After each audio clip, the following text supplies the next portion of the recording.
Herkese hayırlı cumalar diliyorum, hayırlı günler diliyorum. Kanalıma ve videoma hoş geldiniz arkadaşlar. Bugün sizlere şifa deposu olan Udi Hindi yağını tanıtmak istiyorum.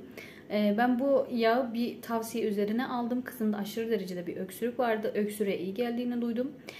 Sonra alıp kullandım ve çok memnun kaldım. Ondan sonra sizlerle de paylaşmak istedim. Kızımda aşırı derecede bir öksürük vardı. Yani neredeyse 1-1,5 ay geçmeyen bir öksürüktü. O kadar çok ilaç kullandık, şurup kullandık. Antibiyotikler kullandık ama hiç fayda etmedi. Bu yağı kullandım arkadaşlar. 3-4 gün düzenli bir şekilde kullandık ve öksürüğünün azalarak yok olduğunu fark ettim. Gerçekten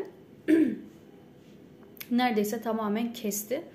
O yüzden ben memnun olduğum için sizlerle de paylaşmak istedim. Çocuklarınızda öksürük problemi varsa eğer mutlaka deneyin. Gerçekten sizler de memnun kalacaksınızdır. Malum çocuklar o kadar sık hastalanıyorlar ki böyle gribal enfeksiyonlar, işte boğaz ağrıları, bu tarz hastalıklar çok fazla yoğun. Özellikle de okula giden çocuklarda çok fazla. O yüzden mutlaka denemenizi tavsiye ederim.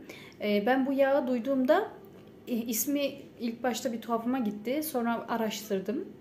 İçeriğini araştırdım daha doğrusu. Hani gerçekten doğru mudur? Kullansam mı, kullanmasam mı? Tereddütte kaldım. O yüzden bir araştırma yaptım ve boğaz ağrılarından hariç birçok şeye iyi geldiğini okudum. Bağışıklık sistemini güçlendiriyormuş, doğal bir antibiyotik özelliği varmış, mide sorunlarına iyi geliyormuş, baş ağrısına iyi geliyormuş. Özellikle de boğaz ağrısına, ama oranın altını çiziyorum, boğaz enfeksiyonlarına, boğaz ağrısına, öksürüğe çok iyi geliyormuş. Vücuttaki toksin ve mikroplardan arındırıyormuş. Burun tıkanıklığına iyi geliyormuş. Balgam söktürücü özelliği varmış. Daha da birçok özelliği vardı.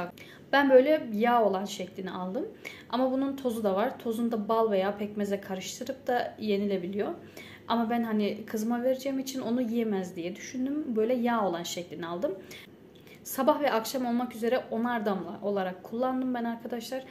Ve çok faydasını gördüm. Benim de öksürüğüm vardı. Ben kendim de kullandım. Ben de 15 damla olarak kullandım. O şekilde tükettik. Gayet memnunum. Ama suyun içerisine de damlatılıp kullanılabiliyormuş. O şekilde de deneyebilirsiniz. Ama ben çok faydasını gördüm. Gerçekten çok işe yaradığını fark ettim. Yani resmen ilaçların kesemediği öksürüğü bu yağ kesti.